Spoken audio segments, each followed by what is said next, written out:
Okay. My name is Billy Lamar Brooks, Billy Lamar Brooks, Senior. I was born in Forest, Mississippi, July 18th, 1948. I'm going to move it because I see the sun is Okay. going to come across here. Okay.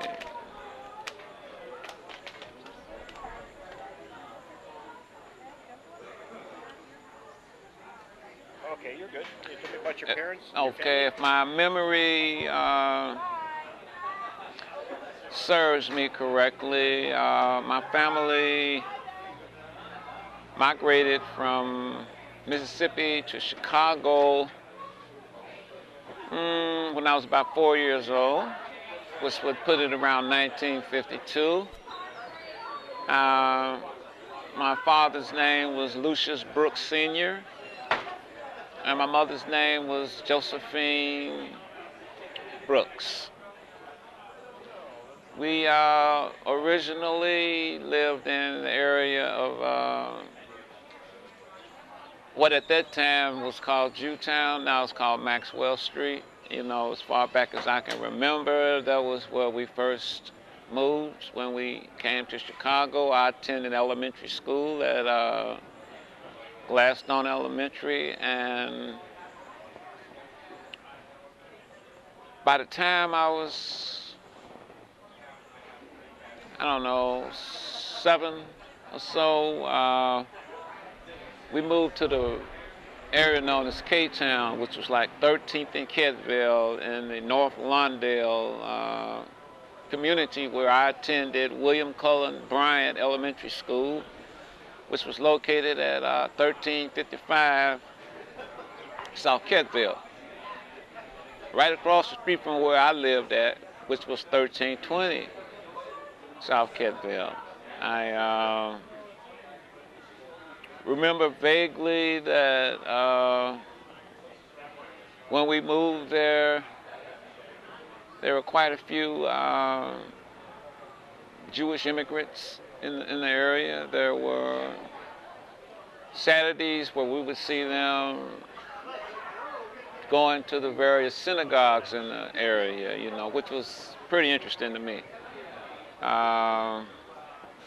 Just growing up at the time that I grew up in North Lawndale, I had an opportunity to witness a lot of,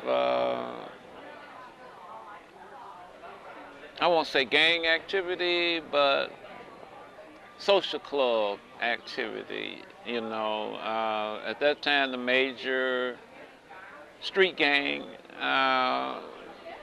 was called the Egyptian Cobras. You know, the gang called the Vice Lords had not come into existence yet. But by the time I went to Mason Elementary School, which is located on Keeler Street, 1855 South Keeler. It was an upper grade center. I went there in 1961 when I was in 7th grade, at which time I did get introduced to gang activity in terms of pressure to be a part of a gang. I had an older brother, Lucius Brooks, who was very street savvy, and I thank him to this day for shying me away from gang activity and impressing upon me to do the things that I needed to do. As he used to say, to not be like him, which was kind of hard because I had a lot of admiration for him. He was a tough guy. He was a good guy. But he didn't like school. And he did not want me to be like him, okay? So during my 2 years at Mason School, I stuck to the books. I did normal badass kid stuff. But for the most part, I stayed away from what they call street cred. You know, I was involved in a little social club called the Royal Knights, and basically we played softball, basketball, and chased girls. Wasn't too successful in that. Back in those days, the girls could run pretty fast. But I did have an opportunity to, at that time, unbeknownst to me, participate up at Archimore Gym, which is now known as the Better Boys Foundation, as a young person.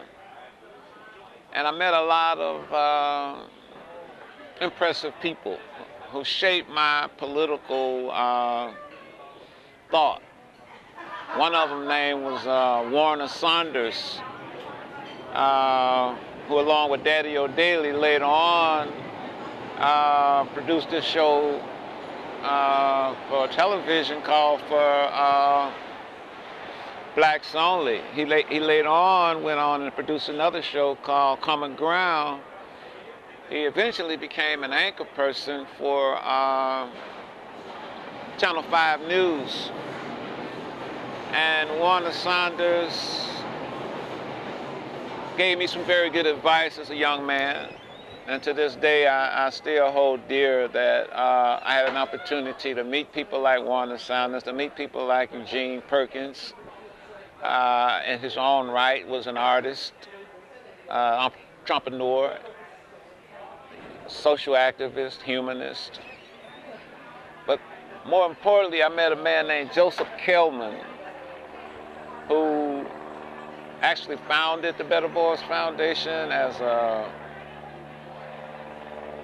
way to, in his mind, give back to the community. And I credit him with a lot of who I am today and what I do today. I left Mason School in June of 1963, where I went to John Marshall High School, which is located at 3250 West Adams in the East Garfield community. I ran track at Marshall High School for 4 years. I wasn't that good, but I was able to run away from the gang boys. They could never catch me, so for that, I'm thankful. I had somewhat of an average high school experience. You know, I wasn't outstanding in any way. Didn't really have a real girlfriend that I can remember. But I ran into this guy named George Crockett. He was the, at that time, Negro History Club teacher, which I knew nothing about historically in terms of slavery. You know, Emancipation of Proclamation was just a document. You know, I had no idea that my family was poor because my father was a Baptist minister, and my mother was the type of person that would go up north on the North Shore, and she was a maid, but she was a humble woman. And she taught us love. You know, even though I knew there were times when we had to scrap for food, I never thought we were poor. You know, I just thought that was just the way it was, you know. Had a chance to witness a lot of police corruption. Give me an example. And brutality. I had an uncle named Joseph Hughes, and this is when the police were riding around in black and white cars. And my Uncle Joe was the type of guy that he was a truck driver. They used to call it Smokey. All Uncle Joe wanted to do was gamble and drink and be with women. And he would get into scrapes every now and then where the police have to come. And I vividly remember him at least 2 or 3 times a month getting into scraps with the police. And when I say scraps, he was a big man, 6'5", 6'6", 220. And they couldn't handle him. And I used to just watch him, you know, throw the police around till they finally got to a point where they would beat him down and handcuff him. But he was always out the next day. And I would talk to him about that. And he would talk about how unfair, you know, police were, how brutal they were. And I, you know, stopped paying attention, you know. Not that there was anything I could do about it, you know. I'm still in high school. My mind was on going to college. I remember going down to Soldier Field to hear Dr. King speak. And my father took the whole church down there, and What's the name of the church? it was New Testament Missionary Baptist Church. You know, later on, Greater C, New Testament Missionary Baptist Church. You know, at that time we were located on Lake Street, 1800 block, right across the street from Projects, Henry Horner, you know, which was another experience for me, you know, just in terms of witnessing, you know, how different people live. The people that lived in the project lived quite differently from what we did, because we lived on a residential block, and we had a school ground across the street, you know. We could go out there and play ball. You know, we had a park, Franklin Park, which was on 13th, 14th and Trip. You know, they had a swimming pool, you know, indoor gymnasium, you know. I had a basketball team over there called the Whitneys, which I tried out for, but I wasn't good enough. Well, I was uncoachable. And they didn't have this in the projects. Yeah, they had a little playground, but they didn't have no room, they didn't have no space, so consequently, a lot of different things developed with that. You know, I guess what my point is that I witnessed a lot of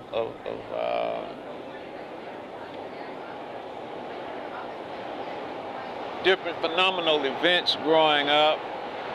You know, I would say from 8th grade on through high school. I graduated from Marshall High School in 1967, June as a matter of fact. Had a lot of stuff built up, but no particular agenda other than to be a lawyer. Got a pause here. Yeah, that's why I was.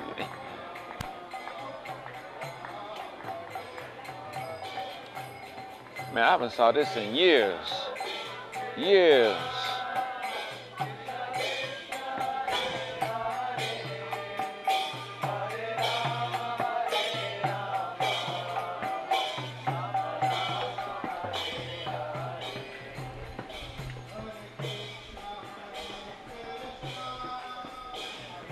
We have a temple on the Westland Street. Tomorrow there will be a program at 5 p.m. There will be a free dinner. Ada Krishna, Ada Krishna. Oh. They're going down the street somewhere.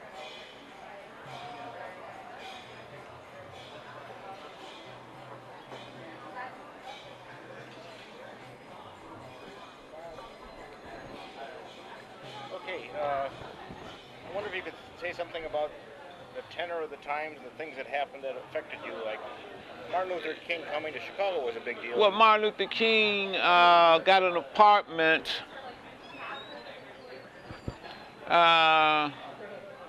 This was when they was building up for the Poor People's Campaign, the March on Washington, and 67?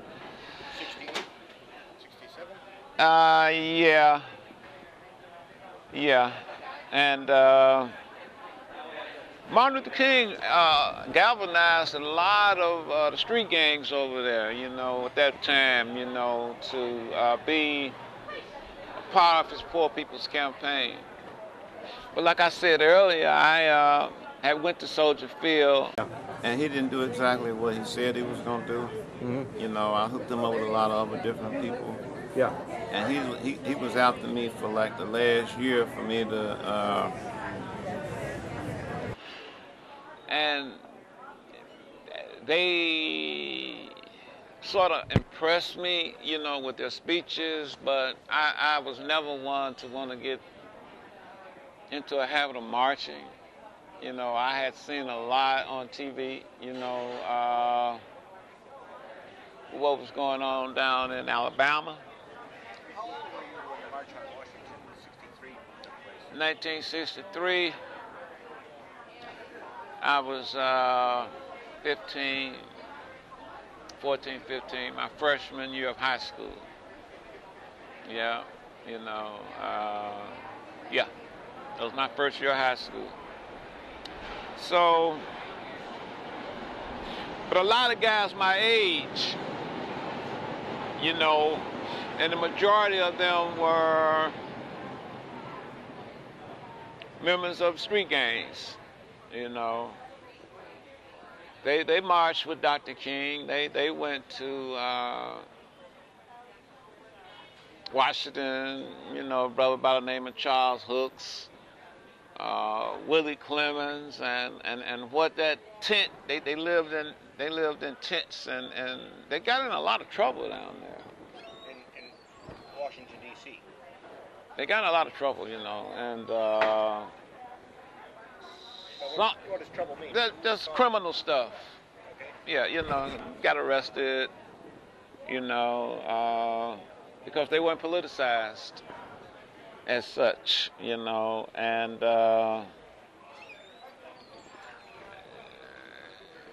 what really was pivotal to me was I'd always respected Dr. King. I admired Dr. King. But on April 4th, 1968, you know, I was a student at Wilson Junior College. At that time, it was located on, I want to say 71st and Stewart in Inglewood neighborhood. But now it's referred to as Kennedy King. But that day I was at school, and we heard about, you know, him being assassinated in What time of day was it? Memphis, I don't know, 2 or 3 o'clock. You know, 2 or 3 o'clock by the time we heard about it. And it saddened me because of what he stood for in terms of, you know, his whole thing was civil disobedience in a nonviolent way. And when I say this, a lot of people think it's bullshit, but it pissed me off that happened to him.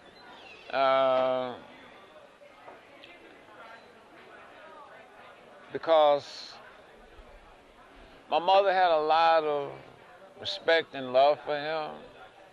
I cared about him in my own way. I was more in line with Malcolm X, you know, in terms of, you know, the bullet of the ballot. What does that mean? Explain to a lot of people. Well, I think, you know, if you look at, when I say civil disobedience, I'm talking about that whole process was geared toward impacting legislation, you know, the Civil Rights Bill, you know, on top of the Bill of Rights, for instance. Okay, when you look at the fact that the whole Dred Scott decision, which sanctioned the fact that we are some fucking human beings, that we're not less than a man, the whole women's suffrage piece, the 19th Amendment, 20th Amendment, and 21st Amendment, and so on and so on, they were considered civil rights. Malcolm talked about human rights, which is a right that all human beings should have. I mean, how mundane is it that we're human beings and we don't have rights as such, and they have to legislate a right to say that we can vote, that women can vote, you know what I'm saying, or we should get a decent education, you know what I'm saying, we don't have to go to segregated schools, that, So when Malcolm said the ballot or the bullet, he was talking about a process in which one would use the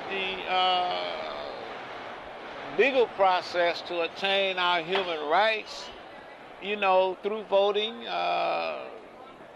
perhaps. But if that didn't work, we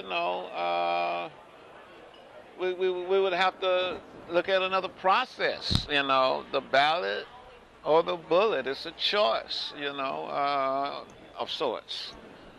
That's the intent of what I meant, No, when white people hear that, of course, they think, oh, they want to shoot us.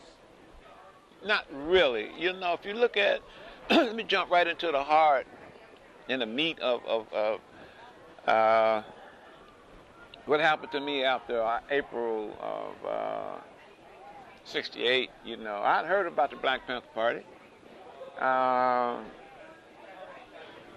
when I was in high school. I heard that they, had marched down in the Capitol and that they were demanding, with their 10-point platform and program, with the critical pieces like we want land, bread, housing, education, clothing, justice, and peace. Oh, she looking good now. And as our major political objective, a United Nations supervised plebiscite, which is a vote, to be held throughout the black colony, in which only black colonial subjects will be allowed to participate for the purposes of determining the will of black people as to their national destiny. Now, what does that mean? It means that the Black Panther Party had a 10-point program, they had a 10-point platform. It meant that the Black Panther Party was a political party, that came into existence, one, to stop police brutality that the black community across the globe, the poor oppressed community across the globe was suffering, So Now, one part that comes to my mind is that people are talking a lot about the Second Amendment right to bear arms.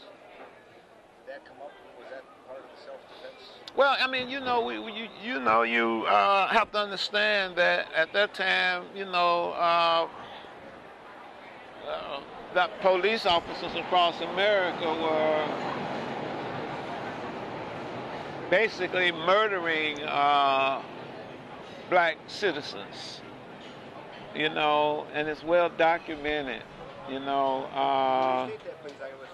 I say at that time, that police officers across America were actually murdering black and poor people. There were many instances where, they would shoot you down dead and just drop a gun down to you, no questions asked. So there was a thing about, well, we have to be able to defend ourselves against police aggression and brutality, you know what I'm saying? It was not so much that we wanted to be in armed confrontation as such. with the police, but at the same time, if you illegally approach me and deny me my basic human rights, I should have a right to defend myself. It's a human right, you know. We don't have to talk about the Second Amendment. We don't have to talk about anything other than what's human. And that was one of the things that you know, going back to Robert Williams, you know, with the Deacons for Defense, you know, we've always been an unarmed, vulnerable populace. You know, and just a mere mention of the fact that we want to defend ourselves against being murdered by fascist and racist dogs upset people, which I found to be quite stupid, you know, because particularly with the fact that police were murdering people, you know. Give some examples. Well, I mean, you know, an example, you know, right here in Chicago, you know, we had a brother named Charles Cox that was murdered, you know, in the Fillmore police station. You know. We were like sitting ducks, you know, and like I said, it was not a thing about armed confrontation with the police. You know, that would have been a futile process, given the fact that they had mega weapons at that time. You know, but at the same time, you have to draw a line. So we tried to draw a clear line of demarcation by way of our survival programs. You know, in terms of educating people. You know, and propagandizing people about the contradictions that existed and heightening them in a manner in which Malcolm X talked about, you know, the ballad of the bullet, you know, and our whole 10-point platform and program, which was developed by, you know, Huey P. Newton and Bobby Seale and our then Chief of Staff, David Hilliard, you know, who's alive and well today, who I talk to quite often, you know, because our whole crux was developing survival programs to educate people to the contradictions that existed. So at one point, we could survive long enough so we could change this whole process of discrimination and racism and exploitation, you know. We got a long way to go. But at the same time, I looked upon us as being members of the Black Panther Party as being humanitarian. You know, Fred Hampton was my deputy chairman. I met Fred when I was a student at Wilson Junior College in 1968. I want to say September, but definitely by October. He more so than anyone else instilled in me a desire to struggle against racism. You know, a lot of things people don't realize is that the Black Panther Party, we talked about all power to the people, which meant that we recognized the class struggle. We never considered ourselves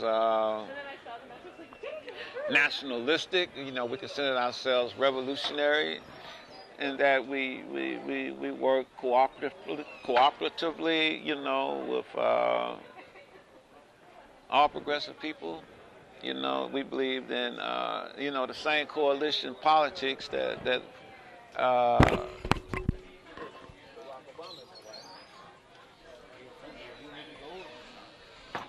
you know, a week before that, we had a sister that stayed over there on 14th and Kenville named Linda Anderson. The police come to her apartment and just fire off a round from a shotgun and blow her fucking brains out. You know what I'm saying? Allegedly on a warrant.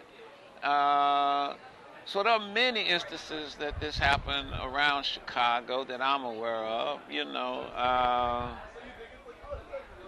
you know. Heard about the Black Panther? Did you get a pamphlet or someone news report or a friend told you? So I'm on the news. Okay.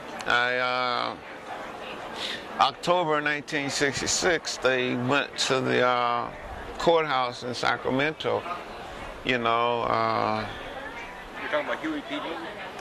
Huey P. Newton, you know, Bobby Seale, Big Man, Eldrick Big Man Howard, you know, little Bobby Hutton, crazy ass Eldridge Cleaver. And they had guns, you know, and it made the news. Black folks with guns. It kind of went over my head, you know, like I was, you know, I was sort of impressed, but not really, but I was very much aware of who they were. I never got into perhaps the politics of it, you know. I just knew that, you know, they had guns.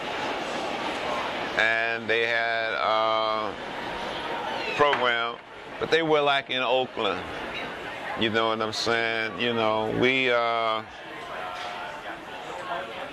thousands of miles away, you know. They didn't have the same type of media that they have now. When did they come to Chicago? Actually, you know, there were some people here who went out there to, as I understand, Bobby Rush was one of them, to get permission to open up headquarters and establish a chapter here. Setting up that office for the chapter? Yeah. Okay, tell me about that. Was there a meeting where you got together? Well, I was, you know, I was a student at Wilson Junior College, and after April 4th, 1968, I became more aggressive. Let's talk about what the impact of April 4th had on the black community.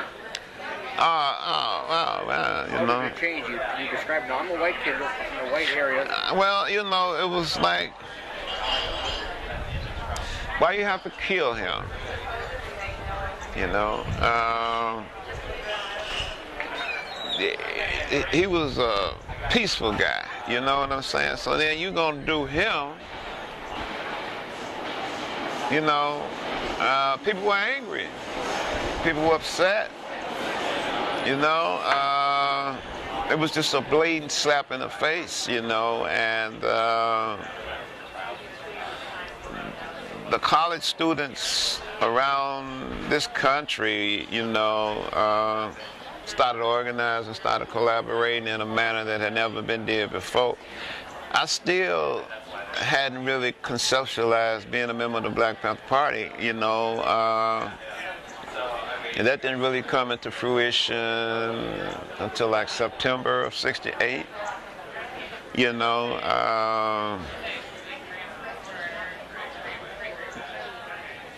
And you had these black student unions on all the different junior colleges, campuses here, you know. You had Crane Junior College, you had Wilson Junior College, you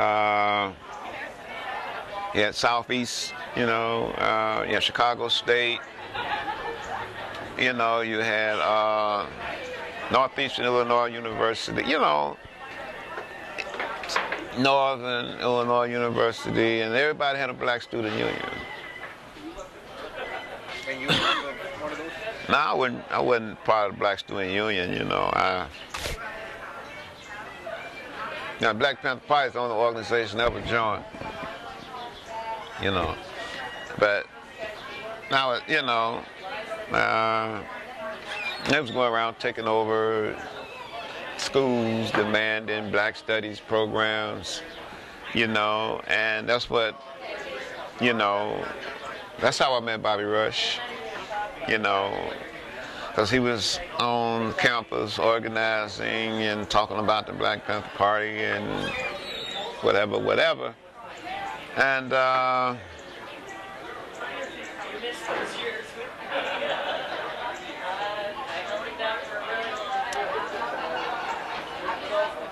Can you tell me about Fred Hampton, where you met him? well, you know, I met him in a number of different places, you know, during that time frame. But I'd like to talk about 2350 West Madison, which was our headquarters, our first headquarters, you know. This was after I had interrupted a meeting of the Black Student Union and the Student Council. They had some researcher there from Stanford University, and they were meeting. And at that time, they had this little program. If you didn't score high enough on your ACT test score, you could take college courses, but they were not transferable. And I was one of those people. I didn't care shit about the SAT, but I knew I shouldn't have been taking remedial shit when I was in college. So I walked into one of their little meetings, and I voiced my concern about how stupid it was. And the president of the college was in the room, Charles Monroe, and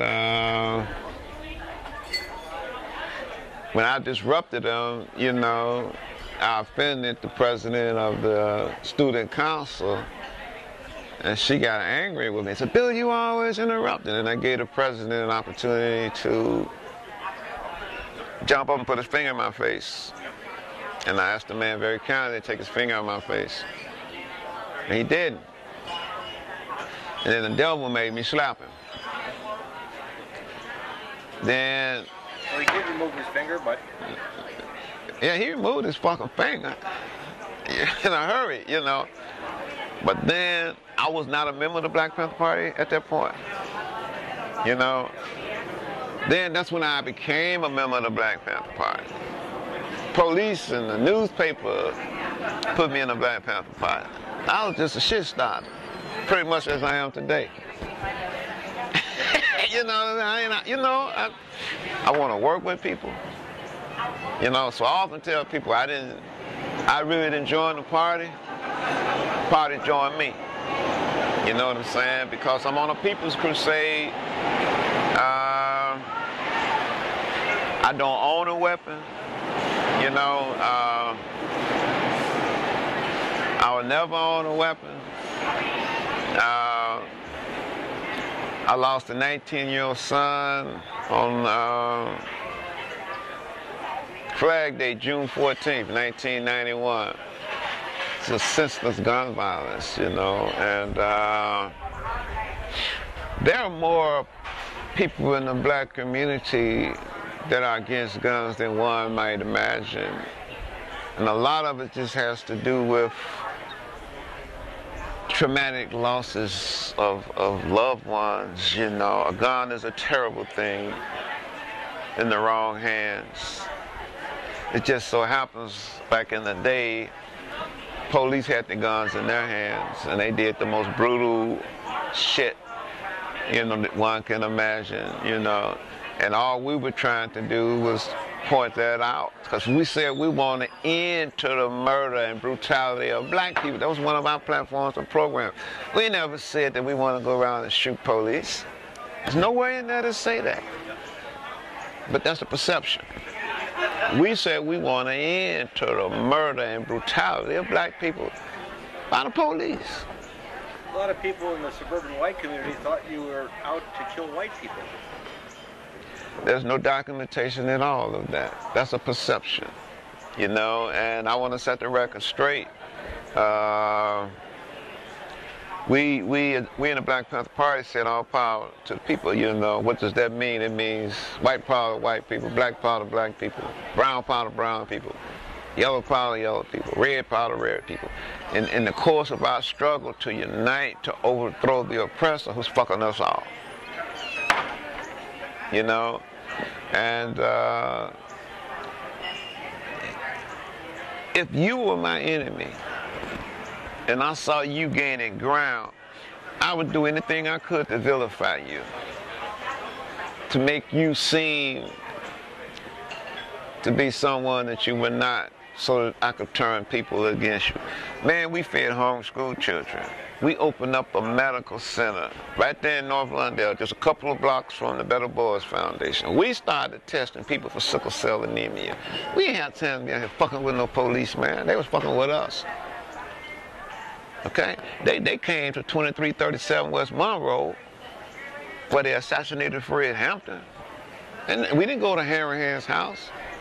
They came to 2350 West Madison, our headquarters, on 3 separate occasions and attacked us. I was in there on October the 4th, 1969. They beat the dog shit out of us. They took us over to the Wood Street station and lined us up after they had handcuffed us and beat our ass. Then that morning they put us before the you know how they do roll call? They put us, you know, all bleeding and shit, bloodied and shit. They put us in roll call and told the incoming police that if they saw any of us on the street to blow our fucking brains out. I know that for a fact. I was there. You know, so, man, fuck the police with that bullshit. Know what I'm saying? You know, you